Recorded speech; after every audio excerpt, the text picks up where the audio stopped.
lo que son los hidratos de carbono y los lípidos. Sabemos muy bien que los hidratos de carbono van a resultar todos aquellos alimentos que nosotros vamos a llegar a ingerir, ¿verdad? Estos hidratos de carbono y los lípidos van a ser las principales fuentes de energía que se van a llegar a almacenar en nuestro organismo, en forma de glucógeno, como también en forma de los triglicéridos, ¿verdad? Pero la definición que se le da, o el otro nombre que se le da a un hidrato de carbono, es de un polihidroxialdehído o una polihidroxicetona. ¿Por qué se le denomina polihidroxialdehído o polihidroxicetona? Aquí lo vamos a ver. Cuando es un aldehído, muchachos, el grupo funcional va a estar siempre en el primer átomo de carbono, ¿ya? Es decir, el carbono, doble enlace al oxígeno y un enlace simple a lo que es el hidrógeno. O también podría ser un OH aquí, ¿ya? Pero siempre el grupo funcional, en el caso de un aldehído, va a estar en el primer átomo de carbono. Y la cetona va a estar en el segundo átomo de carbono, ¿ya? Es decir, a ver, acá tenemos este. Fíjense, la glucosa y la galactosa van a tener el grupo funcional en el primer átomo de carbono. En cambio, la fructosa va a tener su grupo funcional acá en el segundo átomo de carbono, ¿ya? Y eso lo hace una cetona. ¿Y por qué se dice polihidroxialdehído o polihidroxicetona?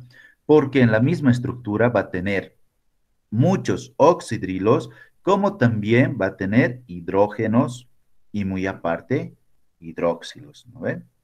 Por eso es que se dice polihidroxialdehído. Muchos hidrógenos que van a estar presentes, como también muchos hidróxidos van a estar presentes en la estructura. ¿Ya? Estos hidratos de carbono van a ser el combustible metabólico de todos los mamíferos y especialmente va a ser el combustible universal del feto. ¿Por qué? Porque estos hidratos de carbono van a aportar la energía o la glucosa suficiente al feto para su posterior desarrollo.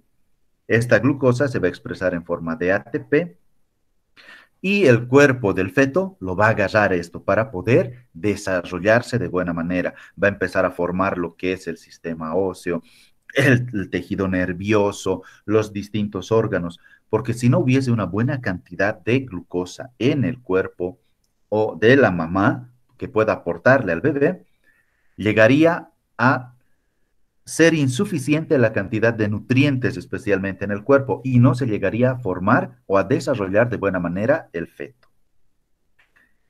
Estos precursores de la síntesis de todos los hidratos de carbono van a ser, por ejemplo, lo que es el glucógeno, la ribosa, la desoxirribosa, los ácidos nucleicos, la galactosa, por ejemplo, que se va a transformar en lactosa, que es el azúcar de la leche. Van a existir también algunos glucolípidos, más la adición de una proteína que se van a llamar las glucoproteínas. Y también van a estar presentes otro tipo de elementos llamados los proteoglucanos. Cuando nosotros tenemos exceso de consumo de hidratos de carbono, puede dar origen a algunas patologías. Y cuando tenemos la deficiencia en el consumo de hidratos de carbono, también podemos llegar a tener algunas patologías. Por ejemplo, en el exceso del consumo de hidratos de carbono, nosotros podemos llegar a tener lo que es la diabetes, ¿verdad? ¿Por qué? Porque al cuerpo lo saturamos de hidratos de carbono y llegamos a tener una descompensación hormonal, donde vamos a tener dos hormonas en juego, lo que es la insulina y el glucagón. ¿Ya? Estas dos hormonas van a ser las encargadas de regular lo que es la concentración de azúcar en nuestro organismo. También vamos a tener otras enfermedades, por ejemplo, lo que es la galactosemia, una enfermedad por depósito de glucógeno llamada la enfermedad de Pompe, ¿Qué quiere decir? De que los almacenes que tenemos en nuestro cuerpo para el glucógeno nunca van a estar llenos al 100%, sino van a estar llenos al 80%, 70%, pero el cuerpo no va a querer metabolizar ese glucógeno. Va a sentir que es insuficiente y entonces solamente un poquito va a pasar al cuerpo para transformar el glucógeno en glucosa. A eso se llama lo que es la enfermedad de POP. Y también vamos a tener lo que es la enfermedad de la intolerancia a la lactosa. ¿Alguno de los presentes es intolerante a la lactosa? No, doctor, yo no soy intolerante a la lactosa. Eres intolerante a otras personas nomás, por así decirlo. A veces. A veces. ¿Alguien tiene o algún conocido que sea intolerante a la lactosa? Mi mamá, doctor. Mi padre. Sus papás. ¿Cuáles son los cuidados, por ejemplo, que tienen sus papás en este aspecto? No sé si nos puedes decir, Astrid. Bueno, mi mamá normalmente antes, cuando era joven, era normalmente intolerante a la lactosa. A medida que pasó el tiempo también se volvió intolerante y bueno, trate de evitar todo lo que contenga lactosa, leche, queso, todos esos productos en general, doctor. Muy bien. ¿Quién más me decía que era su papá? A ver, por favor. Eu, doutor, quase o mesmo, sim, ele evita mais o leite, ou derivados de leite. Sí. ¿Saben por qué ocurre eso, muchachos? Sabemos que la leche tiene un azúcar que en sí es como una proteína llamada la lactosa. Lo que pasa cuando una persona consume un alimento lácteo y es intolerante a la lactosa, esta lactosa produce irritación en todo lo que es la mucosa estomacal y también parte del tubo digestivo, o del intestino delgado, perdón, evitando que se llegue a absorber de buena manera los alimentos, produciendo malestar estomacal y por consiguiente a veces les produce incluso diarrea o vómitos. ¿Ya? Entonces, estas personas sí tienen que tener mucho cuidado al consumir cualquier alimento que esté hecho a base de leche. Pero existe una proteína, por ejemplo, que es más soluble o hidrosoluble que la misma lactosa y es bastante asimilada por el organismo de los pacientes o de las personas que son intolerantes a la lactosa. Esta proteína se llama caseína. Esta caseína va a estar presente especialmente en lo que es la leche de cabra. ¿Alguna vez alguno de ustedes ha probado la leche de cabra? No, doctor. Nunca. La leche de cabra es un poquito más salada a relación de la leche de vaca, ¿ya? Pero es muy agradable, es muy agradable. Una sugerencia, por lo menos para Astrid y Martín, si en algún momento pudieran conseguir lo que es leche de cabra, traten de conseguir para que sus papás puedan servirse y para que ustedes también tomen, claro está, porque es una leche que no va a producir ningún tipo de malestar estomacal. La caseína, al ser fácilmente soluble, ingresa a nuestro cuerpo y se absorbe rápidamente y va a evitar esos problemas gastrointestinales, más que todo para las personas que son intolerantes a la lactosa. ¿Ya? Traten de probar, a ver, o cuando vayan al mercado, traten de buscar incluso queso de cabra. Van a ver de que el sabor es distinto, es más salado el queso. Y la leche igual, claro, es un poquito salada, pero es agradable. ¿Mm? Tal vez algunos digan, "Ah, leche de cabra, ¿cómo pues?" Pero consumimos de todo. Si en nuestro medio hay incluso leche de burra para poder consumir. ¿Mm? Entonces, traten de ver y traten de probar a ver qué les parece a ustedes. ¿Ya? Estos azúcares que vamos a llegar a consumir nosotros, como también los hidratos de carbono, van a estar distribuidos o presentes en lo que son los vegetales, en los animales, y van a llegar a cumplir lo que son las funciones estructurales y metabólicas en nuestro organismo.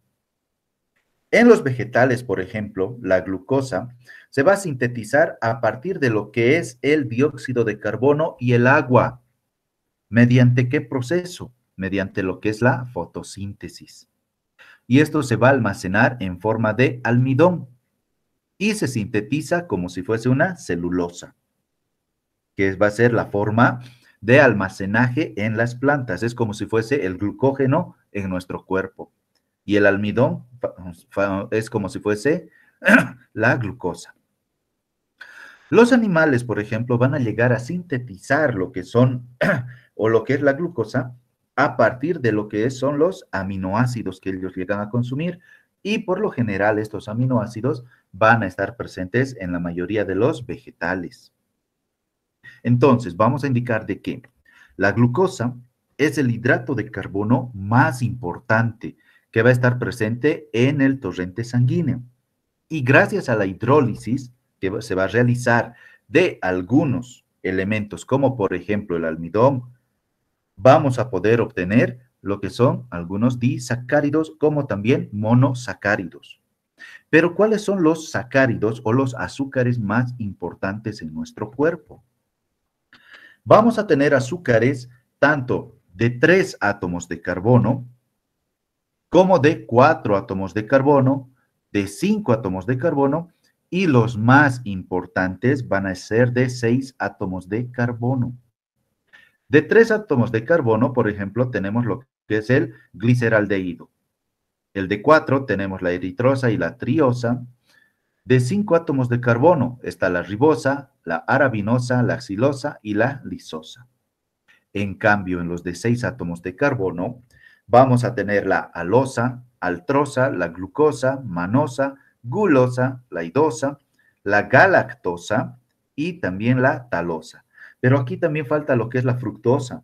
La fructosa tiene 6 átomos de carbono, pero es una cetona. En cambio, aquí estamos viendo lo que son los aldehídos. ¿Por qué? Porque el grupo funcional está en el primer átomo de carbono. ¿Ya? Y la fórmula molecular, por ejemplo, de estos azúcares de 6 átomos de carbono es carbono 6, hidrógeno 12 y oxígeno 6. Es decir, estas estructuras son isómeras o son isómeros. ¿Por qué son isómeros? Tienen la misma fórmula molecular, pero tienen diferente estructura.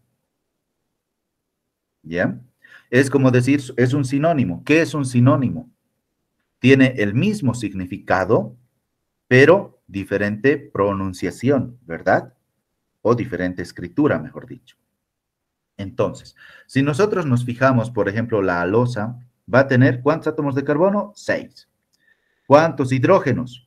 A ver, tenemos 2, 3, 4, 5, 6, 7, 8, 9, 10, 11, 12. ¿Cuántos oxígenos? 1, 2, 3, 4, 5, 6. A ver, lo compararemos con la galactosa. La galactosa va a tener 6 átomos de carbono, muy bien. ¿Cuántos hidrógenos? Tenemos 2, 3, 4, 5, 6, 7, 8, 9, 10, 11, 12. ¿Y cuántos oxígenos? 1, 2, 3, 4, 5, 6 oxígenos, ¿verdad? Tienen la misma fórmula molecular, pero repito, tienen diferente estructura. Haciendo nomás una comparación, miren, a ver, el primer átomo de carbono o el grupo funcional va a ser el mismo, pero el segundo átomo de carbono, comparando la alosa con la galactosa, o si quieren más cerca, la idosa con la galactosa. En el segundo átomo de carbono, ahí hay variación, miren, al lado izquierdo está el hidróxido. En cambio, de lo que es la galactosa, al lado izquierdo tiene el hidrógeno. Y al lado derecho está el hidróxido. En el tercer átomo de carbono, ya varía también. La idosa tiene el hidrógeno y la galactosa tiene el hidróxido. En el cuarto átomo de carbono ya son iguales ambos, en el quinto también y en el sexto. Pero aquí es donde ya existe el cambio. Y en todas las moléculas siempre va a haber por lo menos un átomo de carbono que esté al revés o tenga otra estructura. Estos azúcares van a tener diversos tipos de formas, como hemos dicho, los isómeros. Vamos a tener el isómero D y el isómero L.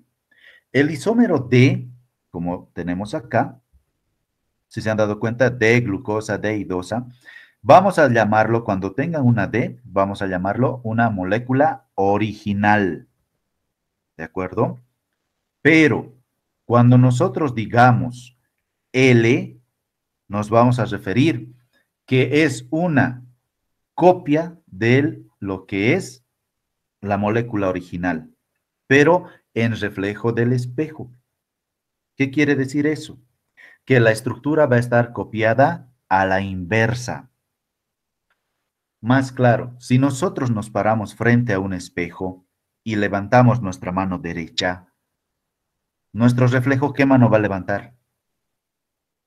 A la izquierda, doctor. La izquierda, ¿verdad? A eso se refiere lo que es la estructura a la inversa. Acá tenemos, por ejemplo, miren, tenemos la glucosa y la D-glucosa y la L-glucosa. El grupo funcional es el mismo, el último átomo de carbono también va a ser el mismo, pero si nos fijamos, el segundo, tercero, cuarto y quinto átomo de carbono está copiado a la inversa. De la glucosa a la izquierda tenemos el hidróxido y a la derecha el hidrógeno, perdón, y a la derecha el hidróxido. Entonces, para copiar al frente, se invierte. Y se va a invertir de todos. ¿Ya? Se copia al revés, nada más. Vamos a tener también lo que son las estructuras en anillo de lo que es la piranosa y la furanosa. Es decir, el anillo del pirano va a tener 6 átomos de carbono y el furano va a tener 5 átomos de carbono. Acá tenemos el anillo del pirano, que tiene 6 átomos de carbono, y el furano va a tener 5 átomos de carbono. Y también vamos a tener lo que son los anómeros, tanto los alfa como los beta. ¿Qué quiere decir? El anillo de la aldosa es un hemiacetal, es decir, va a tomar una estructura geométrica. ¿Y qué es el hemiacetal? Es una combinación de un aldehído más un alcohol. Acá tenemos, fíjense, tenemos el carbono directamente con U o H, ¿ya? Va a tener un alcohol.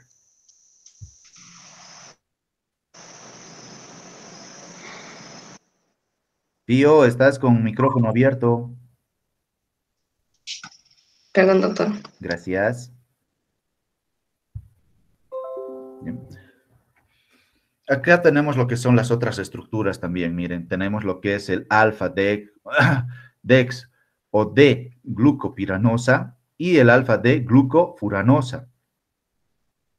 Acá tenemos el pirano, lo que son 6 átomos de carbono, y el furano, 5 átomos de carbono. Formas de la piranosa y la furanosa de la glucosa. Tienen una epimerización de la glucosa, es decir, van a ir alternando lo que son los hidróxidos en toda la estructura. Y acá tenemos lo que decíamos hace un momento, dentro de los azúcares especiales de 6 átomos de carbono, ¿no? La de glucosa, la de galactosa y la de fructosa. Estos dos son aldehídos. En cambio, la fructuosa les decía que es una acetona. ¿Por qué? Porque el grupo funcional está en el segundo átomo de carbono. Los epímeros van a tener diferente o van a tener una variación en lo que es la configuración del hidróxido y del hidrógeno, especialmente en los átomos de carbono 2, 3 y 4 de la glucosa. ¿Qué quiere decir? De que en el carbono 2, 3 y 4, estos pueden rotar. Este hidróxido puede venir al lado izquierdo y el hidrógeno puede venir al lado derecho. ¿Ya? En sí, todas las moléculas tendrían que ser epímeras. ¿Por qué? Porque va a existir una rotación en lo que son estas moléculas, tanto el hidróxido como el hidrógeno. ¿Ya? Y también tenemos el isomerismo de aldosa cetosa, lo que decíamos, la fructuosa con la glucosa. Tienen misma fórmula molecular, pero lo que varía es el grupo funcional. De la glucosa, el aldehído va a estar en el átomo de carbono número 1. Y la fructuosa, el grupo funcional va a estar en el carbono número 2, lo que es una cetona. ¿Ya? Acá tenemos los azúcares de 5 átomos de carbono más importantes en nuestro cuerpo. Lo que es la ribosa, por ejemplo, se va a encontrar esto en los ácidos nucleicos, realizando lo que va a ser como un intermediario metabólico.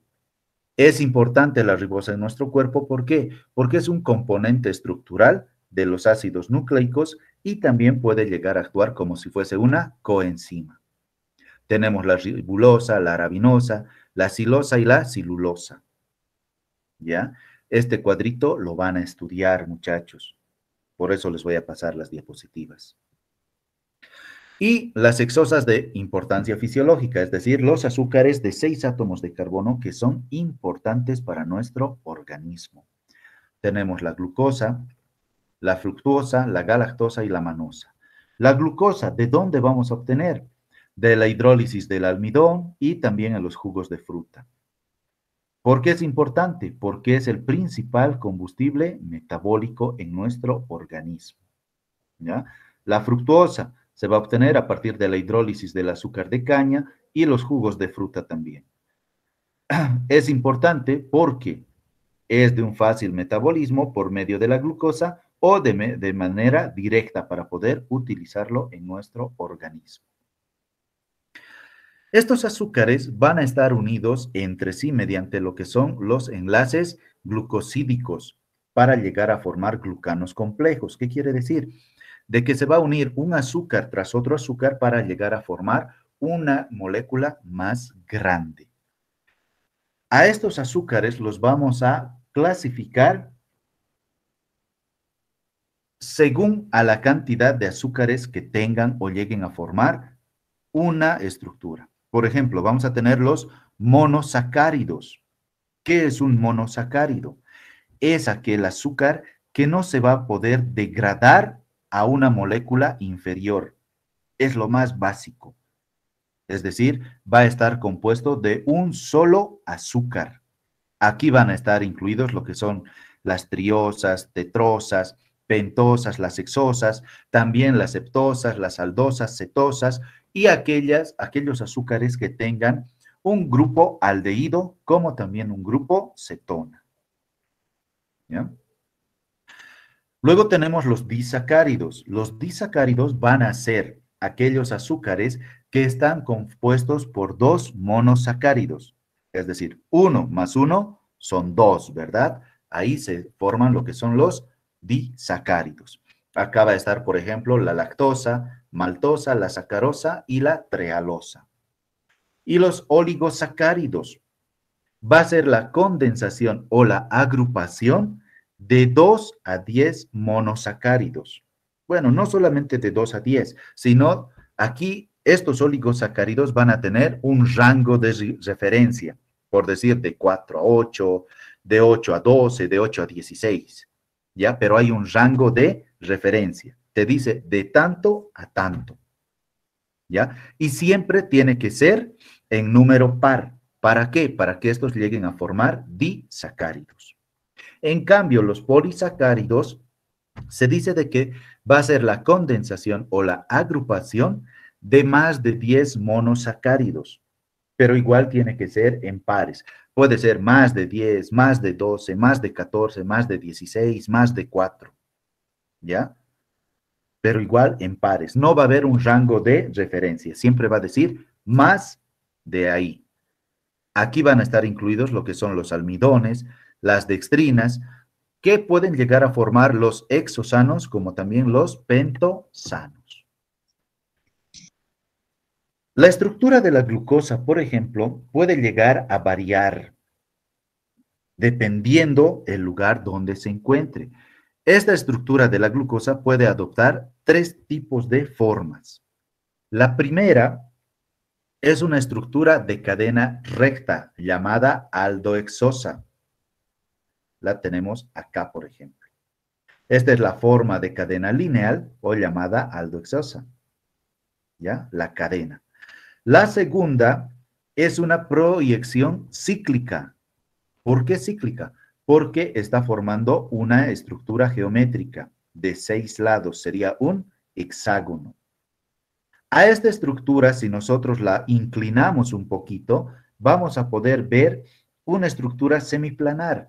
A esa se va a llamar proyección de Howard. ¿Ya? Repito, la estructura cíclica también lleva el nombre de proyección de Howard. Y la tercera estructura es una estructura en forma de silla. Ustedes pueden ver una silla acá en esta estructura. Yo veo más una estructura de un rayito. Un rayo parece, ¿no? Sí. ¿O qué otra estructura ven? A ver.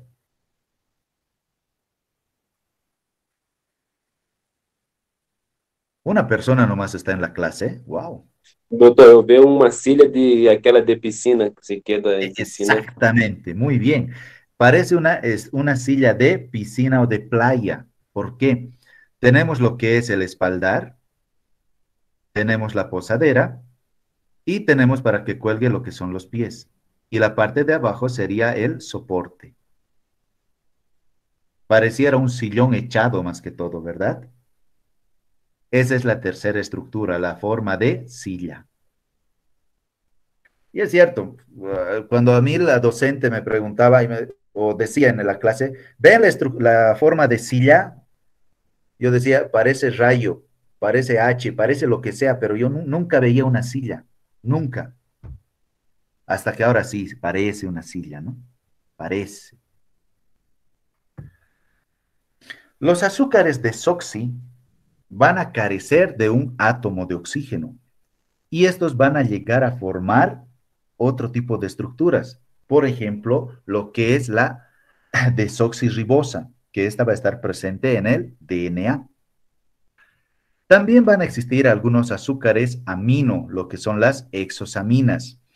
Estos van a ser componentes especiales de las glucoproteínas, de los gangliósidos y también de los glucosaminoglucanos. Ya van a tener lo que es una molécula de nitrógeno en su estructura o un amino, lo que era el NH, ¿verdad? Lo que son la maltosa, la sacarosa, la lactosa, van a representar a disacáridos muy importantes en nuestro organismo. Pero también vamos a tener a la agrupación de lo que son los azúcares en nuestro cuerpo, que van a ser denominados los polisacáridos. Poli son muchos, ¿verdad? Sacáridos nos referimos a los azúcares, entonces son muchos azúcares. Y van a llegar a cumplir la función de almacenamiento en nuestro organismo. Otros elementos que van a estar presentes en nuestro cuerpo son los lípidos.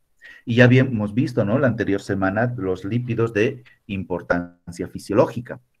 Estos lípidos se van a encontrar principalmente en 3 compartimentos del cuerpo, lo que es el plasma sanguíneo, el tejido adiposo y las membranas biológicas. Van a estar distribuidos en forma de ácidos grasos, triglicéridos y también los fosfolípidos. Veamos los ácidos grasos. Estos van a existir en forma libre, ya es decir, van a estar en todas las partes de nuestro cuerpo como pequeñas moléculas. Y también van a ser componentes importantes de los lípidos más complejos, es decir, estas moléculas pequeñas, si se van a ir agrupando, se van a ir juntando, van a llegar a formar una molécula más grande, ¿ya? A estas moléculas grandes los va a denominar lípidos y van a ser o van a tener una estructura más compleja o más difícil de presentar. Pueden llegar a presentar un único enlace doble. A estos se los va a denominar monoinsaturados. Y también va a existir estructuras que van a llegar a presentar 2 o más de 2 enlaces dobles y a estos se los va a denominar poliinsaturados. Los enlaces dobles, que se van a llamar cis, van a dar lugar a lo que es un acodamiento en la estructura lineal de la cadena del ácido graso. Va a interferir en lo que es el empaquetamiento, es decir, en la misma estructura de la molécula, y van a necesitar una temperatura de congelación más baja. ¿Qué quiere decir? El otro día ya dábamos un ejemplo. decíamos, ¿alguna vez ustedes han visto cuando hacen el chicharrón de chancho? ¿Han visto preparar el chicharrón de chancho o la cocción del chicharrón? Sí, doctor. Hablábamos de eso, ¿verdad? El otro día. Cuando la manteca está caliente, ¿qué color es? Transparente. Transparente, amarillo, a veces Cristal. dorado, ¿verdad? Y es cristalino, transparente. Pero cuando esta manteca va enfriando, ¿qué color Se, toma? se condensa y se vuelve blanca o medio amarilla. ¿No ve? Ya lo habíamos dicho, Eso. ¿verdad? Entonces, ¿qué es lo que pasa? Cuando va disminuyendo la temperatura, la estructura de estas grasas va modificándose, cosa de que altera la misma apariencia como también su estructura y color. De ser al estar caliente, va a estar en etapa sólida o líquida, pero al enfriarse va a pasar a una etapa sólida y va a cambiar de color. Puede ser blanquecina como también blanco amarillenta.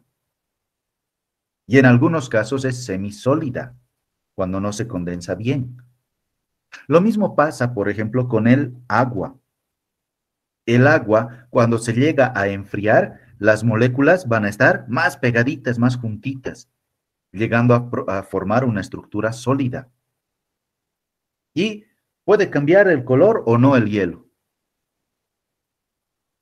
Sí, puede cambiar el color. Pode, doutor. Puede, ¿verdad? Porque va a haber una alteración en sus moléculas. Por eso se da el cambio de color.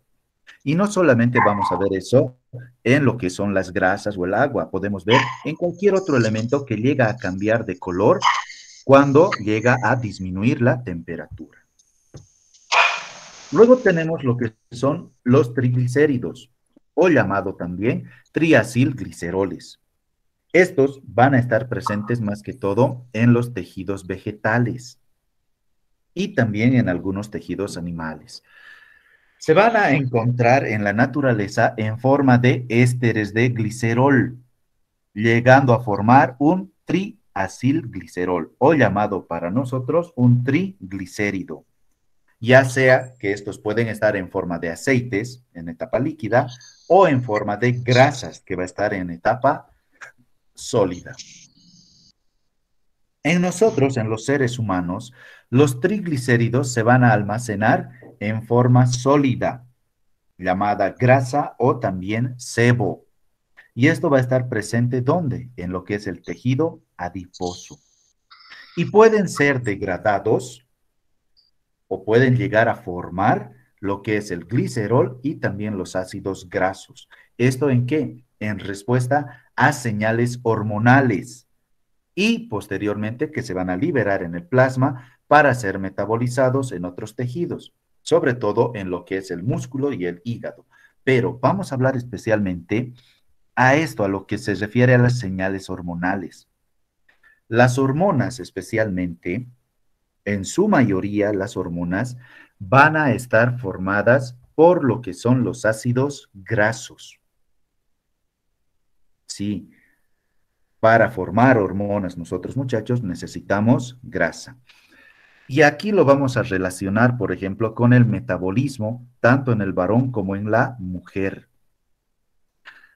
Nosotros los varones, vamos a hablar así directamente. Los varones no tenemos alteración hormonal, ¿o tenemos? A ver, ¿alguno de ustedes que tenga alteración hormonal? Creo que ninguno, ¿verdad? Hola. Bueno, Doutor, eu creio que depois do homem tem, depois de um certo tempo de idade, não vê? Andropausa, claro, algo assim. los varones vamos a padecer de andropausia a partir de los 50 años para arriba. Ya no hay una edad específica, no se puede decir, todos los varones sufren de andropausia a los 50, 52 años. No, el organismo es diferente, ¿verdad? Pero aquí, en una oportunidad, yo les preguntaba, ¿verdad? A todos ustedes, ¿por qué la mujer no baja rápidamente de peso? Y ustedes me respondían, ¿es por qué? Por el factor hormonal. Y sí, el factor hormonal juega un papel muy importante, especialmente en lo que son las mujeres. Nosotros los varones, repito, como no tenemos esa alteración hormonal, no necesitamos tener en nuestro cuerpo gran concentración de grasa o de tejido adiposo. Por eso, tranquilamente, los varones nos metemos una semana entera o 2 semanas a hacer full ejercicio y bajamos tranquilamente de peso. Pero las mujeres no pueden bajar rápidamente de peso. ¿Por qué? Por esta alteración hormonal. Cada mes o cada 28 días que sufren esta alteración hormonal, las mujeres necesitan gran cantidad de grasa. ¿Para qué? Para tratar de compensar ese cambio hormonal.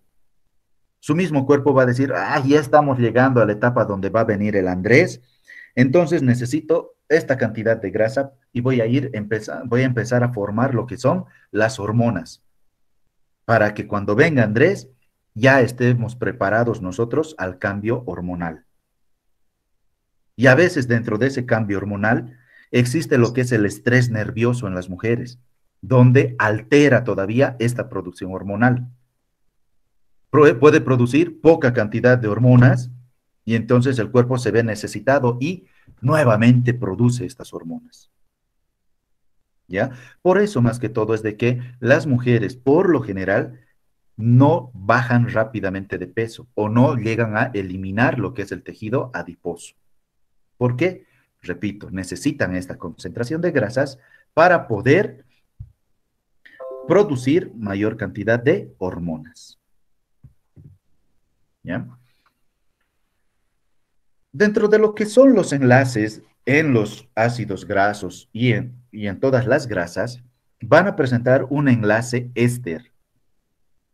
Este enlace éster, especialmente de los triglicéridos y de los glicerolípidos, se puede hidrolizar fácilmente con un elemento llamado el hidróxido de sodio. ¿Ya? Una cosa es hidróxido de sodio y otra cosa es el cloruro de sodio. Cuidado, se equivoquen. Este hidróxido de sodio es una base, ¿ya? Que sí puede estar presente en nuestro cuerpo. Tranquilamente nuestro cuerpo produce este elemento. Este hidróxido de sodio, al mezclarse con lo que son los triglicéridos y los glicerolípidos, puede llegar a formar o da origen, mejor dicho, a lo que es el glicerol y los ácidos grasos libres.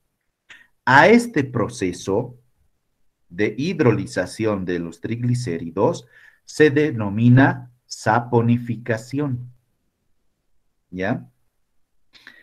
Es decir, entonces, el procedimiento de la mezcla de los triglicéridos más el hidróxido de sodio es una saponificación. Y gracias a esta saponificación, nosotros obtenemos lo que es el glicerol y los ácidos grasos. ¿Ya? Pero se dice de que uno de los productos de la misma reacción, mezclado con la sal sódica del ácido graso, va a ser jabón. Es decir, si nosotros vemos ya a nivel general, a nivel industrial, utilizamos la grasa para mezclar con lo que es el hidróxido de sodio para llegar a producir lo que es el jabón. Y qué cosas, ¿no? Qué ilógico. Cuando nosotros nos manchamos la ropa con un alimento que tiene grasa, utilizamos el jabón que tiene grasa para quitar la grasa de la ropa. Un poco ilógico, ¿verdad? Las cosas, pero es así. En la industria, por ejemplo, se utiliza grandes cantidades de lo que son las grasas. ¿Para qué? Para poder producir lo que es el jabón. Pero el jabón que nosotros utilizamos, por ejemplo, para lavar la ropa, una vez que es producido, no podemos utilizarlo de inmediato. ¿Por qué? En la producción del jabón utilizamos, aparte del hidróxido de sodio, utilizamos estabilizantes, utilizamos también lo que es ácido sulfúrico. ¿Ya? Entonces, si nosotros agarramos ese jabón recién elaborado y lo introducimos al agua, el agua se va a volver ácida, produciendo quemaduras en nuestras manos. Se debe esperar por lo menos unos 20 a 30 días para que lo que es los componentes del jabón lleguen a estabilizarse. Y aparte de utilizar una pequeña cantidad de ácido sulfúrico, se utiliza lo que es la soda cáustica. ¿Alguna vez ustedes escucharon hablar sobre la soda cáustica? Sim, doutor. ¿Para qué se utiliza? Bom, antigamente se usava para o banho quando estava entupido, não é? Exactamente, se utilizaba para el lavado o el destaponamiento de lo que eran los drenajes, ¿verdad? Esta soda cáustica ni bien entra en contacto con el agua, ¿qué pasa? Empieza a calentar, ¿no ve? Y es tóxico. Entonces, fíjense, el jabón, al tener una pequeña cantidad de ácido sulfúrico en su interior y aumentado a eso la soda cáustica, entonces, si nosotros ponemos ese jabón en el agua, ese ratito va a empezar a reaccionar, ¿no ve?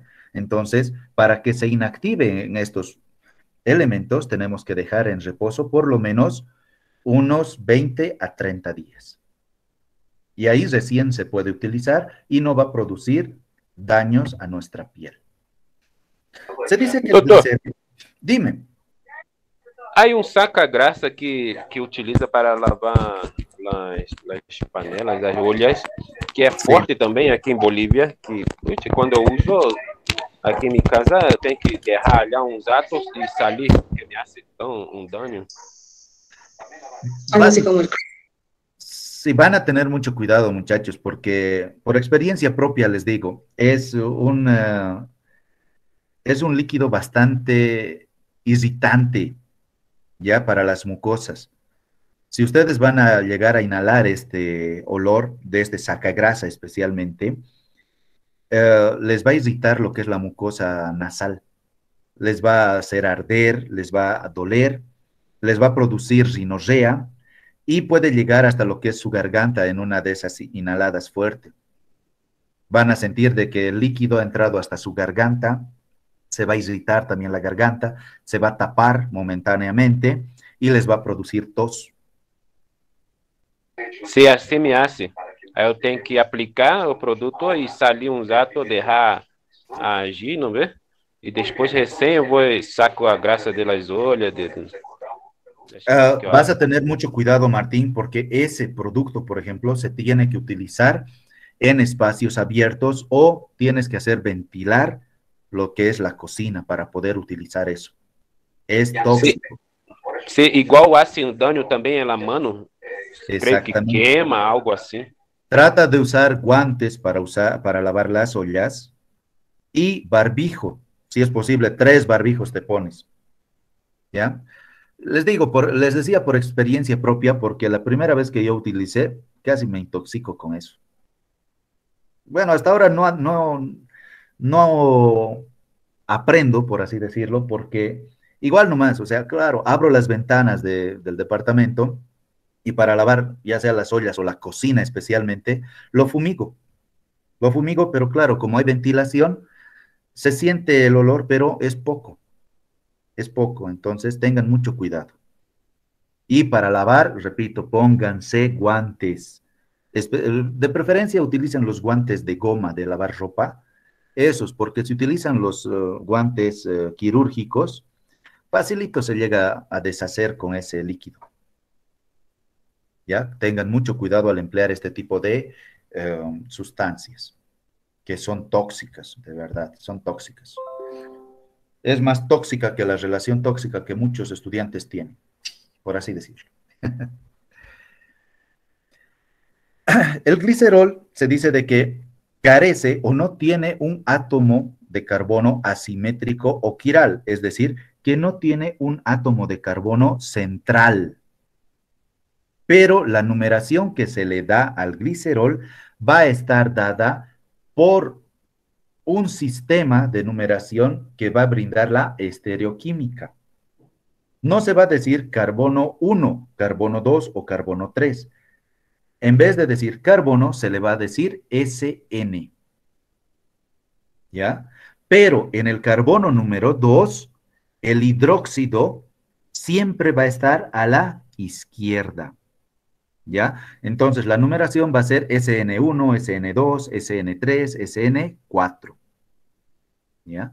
Pero se dice de que todos los glicerolípidos que van a estar presentes en nuestro organismo van a proceder de lo que es el L-glicerol, es decir, de la copia. La molécula original no se la va a utilizar, solamente se le va a utilizar a la copia. Otro elemento que vamos a tener o va a estar presente en nuestro cuerpo son los fosfolípidos. ¿Qué son estos fosfolípidos? Son lípidos más importantes en nuestro cuerpo y especialmente en las membranas biológicas. ¿Por qué? Porque aparte de tener grasa, van a contener energía, van a tener fósforo, y el fósforo ya le habíamos indicado de que es rico en energía. Estos van a ser lípidos polares, van a ser derivados del ácido fosfatídico o llamado también 1,2-diacilglicerol 3-fosfato. Grábense esto en su mente, por favor. El otro nombre del ácido fosfatídico es 1,2-diacilglicerol 3-fosfato. Grábense. Al igual que los triglicéridos, se dice que los glicerofosfolípidos van a contener diferentes ácidos grasos en lo que es la posición SN1 y SN2, pero en la posición SN3, es decir, en el carbono número 3, va a estar ocupado por un fosfato. ¿Y quién va a dejar de que este fosfato ingrese a la cadena lipídica? Va a ser un compuesto amino. Es decir, el grupo amino va a decir, abran espacio en la estructura, ¿para qué? Para que mi amigo fósforo ingrese a esta estructura y pueda convertirse en una estructura superior aportando energía. El fosfato va a actuar formando un puente diéster, es decir, el fosfato se va a unir a la cadena lipídica por un enlace diéster, que va a unir lo que es el diacilglicérido a un compuesto polar nitrogenado, siendo los más frecuentes, por ejemplo, lo que es la colina, la etalonamina y también la serina. Estos fosfolípidos, por ejemplo, que van a llegar a formar estructuras laminares, es decir, en forma de plancha o láminas, van a actuar espontáneamente cuando se lleguen a dispersar en una solución acuosa, es decir, cuando estos no estén completamente condensados, van a llegar a formar forma de láminas, ¿ya? Esto en condiciones adecuadas y se pueden llegar a organizar en estructuras extendidas de doble capa. A estos se los llama bicapa lipídica. Pero también pueden formar estructuras vesiculares, denominadas liposomas. Este liposoma es un modelo que se dice para la estructura de una membrana biológica. Dicho de otra manera, acá tenemos, cuando tenemos una simple capa de fosfolípidos, tenemos una simple capa, se va a denominar micela. Pero cuando tenemos dos capas, fíjense, acá tenemos dos capas, puede estar en lo que es una lámina o bicapa fosfolipídica, así en línea recta, o puede ser una vesícula. Acá tenemos la vesícula llamada liposoma. ¿Por qué? Tenemos la doble capa. Tenemos gránulos en el interior y también gránulos en el exterior. Tenemos la cabeza hidrófila. ¿Qué quiere decir hidrófila? Que va a tener afinidad por el agua, hidrófila. Y la colita, estas colitas, estas fimbrias, va a ser lipófila, va a tener afinidad a lo que son los lípidos o a las grasas. Esto nos sirve, por ejemplo, para llegar a formar estructuras mucho más grandes. Es decir, acá esta cabecita, que es hidrófila, se va a llegar a juntar otra cabecita. ¿ya? Y al juntarse esa cabecita va a tener también su cola y se va a juntar una cola lipófila. Y así van a ir formando plancha más plancha o lámina tras lámina tras lámina tras lámina. ¿Ya? Es como ir apilando o amontonando varias láminas. Hagan de cuenta como si fuese una galleta de 1000 hojas. Está. Tenemos la galleta de 1000 hojas. Y en la superficie de la galleta de 1000 hojas, ¿qué cosa va? Por lo general va azúcar impalpable, ¿verdad? O el azúcar molida. ¿Para qué? Para que no se junte con la galleta de arriba, ¿verdad? Pero vamos a ir uniéndolos aquí a estas estructuras. La superficie membranosa del liposoma, al igual que los componentes fosfolipídicos, van a ser una estructura plegable, móvil y flexible. Esto dependiendo de la temperatura del cuerpo. ¿A qué se refiere? Ya habíamos dado el ejemplo, por ejemplo, de lo que es la grasa o de la manteca del chancho. A una temperatura mayor va a estar en etapa líquida, pero si disminuimos la temperatura va a estar en etapa sólida. Lo mismo pasa en nuestro cuerpo y habíamos hablado también de eso en la anterior clase. Si nosotros estamos en la época de verano, en pleno calor, ¿será que la grasita de nuestro cuerpo va a estar así todavía formada de manera sólida? No, ¿verdad? Poco a poquito se va a ir degradando y se va a ir esparciendo en todo nuestro cuerpo. Pero ahora que estamos entrando al invierno, ¿será que esa grasita va a estar distribuida así en todo el cuerpo, pero de manera líquida? No, se va a condensar, va a estar en forma sólida. ¿Para qué? Para tratar de captar el calor para nuestro cuerpo y no estemos sintiendo lo que es el frío. ¿Ya? Estas membranas biológicas van a contener también lo que es otro lípido, lo que es anfipático. ¿Qué quiere decir anfipático? Un lado va a tener afinidad al agua y otro lado va a tener afinidad a la grasa. Por ejemplo, vamos a tener el colesterol, que es una molécula hidrofóbica. ¿Qué quiere decir hidrofóbica? Que va a tener repulsión al agua. Pero esta estructura va a presentarse de manera rígida y plana y va a tener un grupo polar hidroxilo. ¿Ya?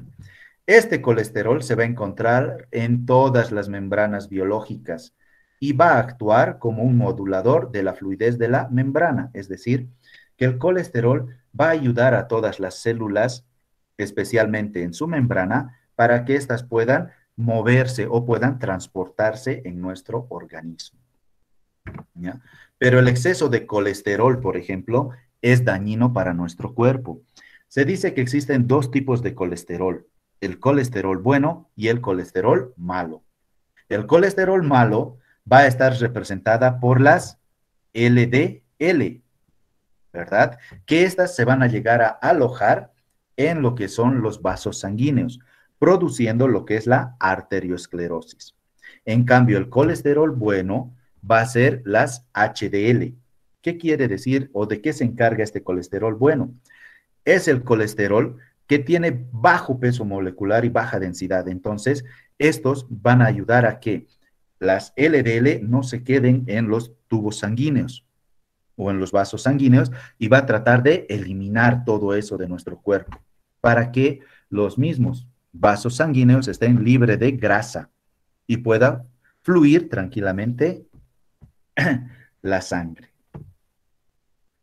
Pero, ¿será que nosotros cuando llegamos a comer, por ejemplo, una hamburguesa, sabemos que la hamburguesa es rica en grasas, ¿verdad? Pero ¿será que cuando nosotros consumimos la hamburguesa, directamente vamos a producir colesterol? No, no vamos a producir directamente colesterol. ¿Por qué? Nuestro cuerpo va a hacer todo lo posible por tratar de formar otro tipo de elementos para no llegar a formar el colesterol y que esto no se almacene en nuestro cuerpo. Es así. Cuando nosotros lleguemos a consumir los hidratos de carbono, vamos a llegar a formar lo que es el acetato.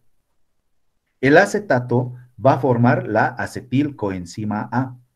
Esta acetilcoenzima A va a ser uno de los iniciadores a las diversas rutas metabólicas de nuestro cuerpo. Por ejemplo, puede iniciar lo que es el ciclo de Krebs. Va a llegar a producir lo que es la malonilcoenzima A. Esta va a producir los ácidos grasos y posteriormente los ácidos grasos puede dar origen a lo que son los triglicéridos como los fosfolípidos. Pero también lo que es la acetilcoenzima A va a dar origen a la hidroximetilglutarilcoenzima A. Esta hidroximetilglutarilcoenzima A va a dar origen nuevamente a la acetilcoenzima A y también el ácido acetoacético. ¿Ya? Posterior a esto, se va a producir lo que es el ácido mevalónico, que también puede ser producido por la manolilcoenzima A. El ácido mevalónico va a dar origen a la pirofosfato isopentenil.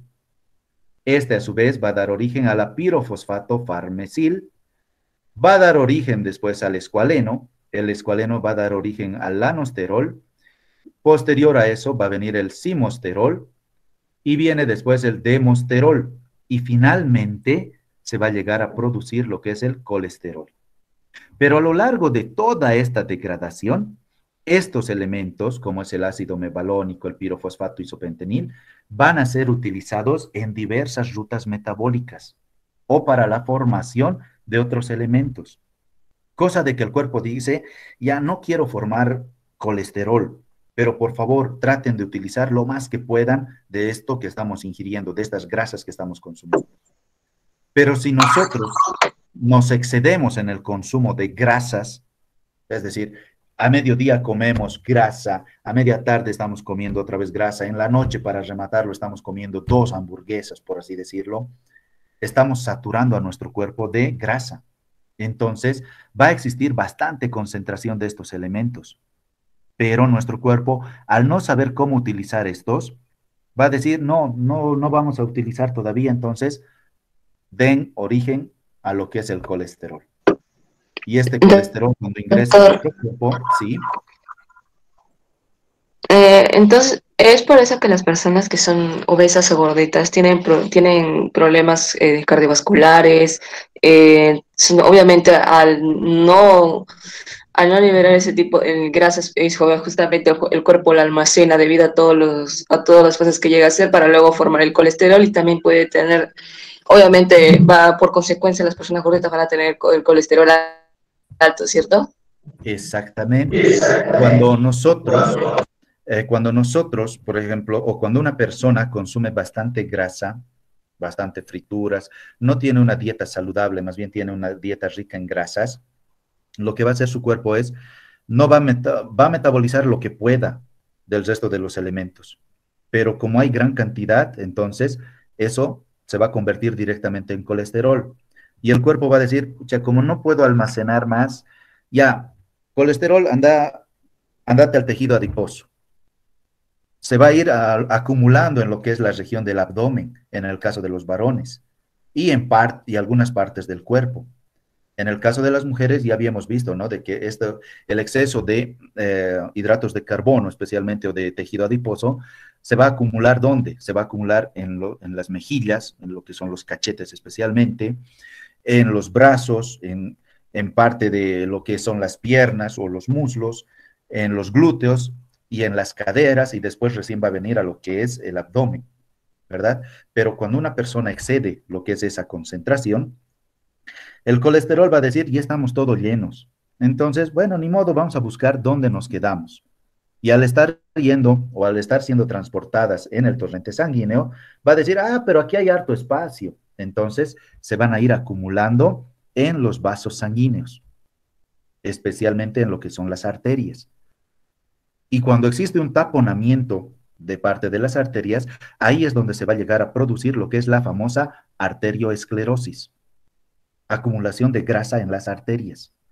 Pero también se van a ir quedando en lo que es el corazón, llegando a producir una arritmia cardíaca o una insuficiencia cardíaca. ¿Todo por qué? Por el exceso de colesterol. No necesitamos ser nosotros gordos o robustos para que nuestro colesterol esté elevado. Existen personas, por ejemplo, que son delgadas y se han estado excediendo en lo que es el consumo de grasas y su colesterol puede elevarse, ¿ya? Aunque tengan un metabolismo acelerado, el cuerpo mismo dice, igual, aunque esté consumiendo bastantes los otros elementos, igual va a haber gran cantidad de colesterol.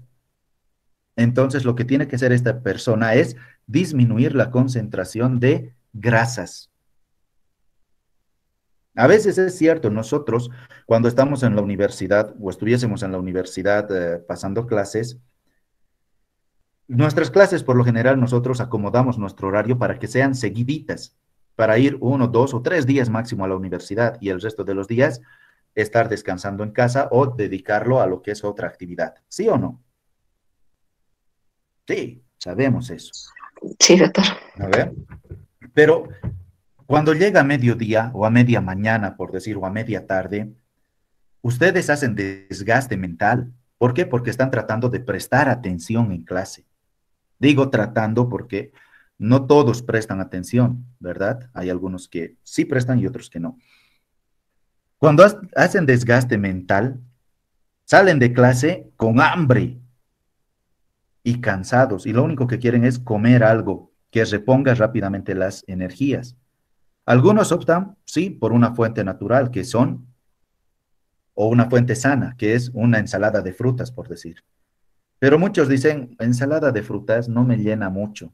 Entonces, ¿por qué no como una salchipapa, una hamburguesa, algo que contenga bastante grasa y energía y los mantenga de manera, ¿cómo decirlo?, hartaditos hasta una determinada hora, ¿verdad? Pero aunque no lo crean, consumir, por decir, a media mañana, ya sea a las 9 o 10:30 de la mañana, consumir una ensalada de frutas es bueno. Es bueno si es que acostumbran a su cuerpo, porque con esa ensalada de frutas van a estar tranquilos por lo menos hasta las 12 del día, hora en que supuestamente tenemos que servirnos un almuerzo. Pero a veces, repito, por las pensiones que no están o no tienen mucho personal, por así decirlo, tardan en atendernos, ¿no ve? Y nosotros tenemos que servirnos rápido porque ya tenemos clases seguidamente. Entonces, por el factor tiempo más que todo, es que nosotros llegamos a consumir grasas, ¿no? Pero ustedes son jóvenes. La manera más fácil de poder bajar lo que es el colesterol de nuestro cuerpo, aparte de poder disminuir la cantidad de grasa en nuestra dieta, es el consumo de agua. Consuman bastante agua, muchachos, y van a ver de que su cuerpo se va a ir acostumbrando a eso. Y como tienen el metabolismo acelerado por el momento ustedes, porque son jóvenes, van a ver que van a estar tranquilos con lo que es su peso corporal y el correcto funcionamiento de su cuerpo. Sí, gracias, doctor, por el consejo. De hecho, muchos confunden el hecho de querer darse, por ejemplo, cuando quieren comer o algo, muchos confunden el hecho de sentirse lleno con sentirse mejor en el sentido de que, voy a estar mejor si como más, y no es tan así, sino que dependiendo también, incluso es conveniente de que el estómago no esté tan lleno cuando estamos en clases. ¿Por qué? Porque la mente o el cerebro ocupa energía inconsciente de estar queriendo, al estar digiriendo la comida. Es por eso que, y por eso es que tal vez no llegamos a concentrarnos en las clases. Es de un estudio que he leído. Es lo mismo también a la hora de dormir. En la noche nosotros no podemos comer demasiado, ya que supuestamente cuando vamos a dormir el cuerpo tiene que entrar en reposo absoluto, tiene que descansar. Si comemos demasiado en la noche, nuestro cuerpo va a estar digiriendo la comida y de ahí vienen los problemas de insomnio, no podemos dormir. Lo mismo aplica para las clases. Así que yo digo que es muy bueno que haya dicho eso sobre el comer ligero, pero también sano al mismo tiempo. Claro, es que tenemos que ir viendo nosotros cómo es el comportamiento de nuestro cuerpo. No podemos decir, sí, va a ser así y es así. No, a veces no actúa nuestro cuerpo como nosotros queremos. Puede actuar nuestro cuerpo siempre y cuando nosotros lo lleguemos a educar.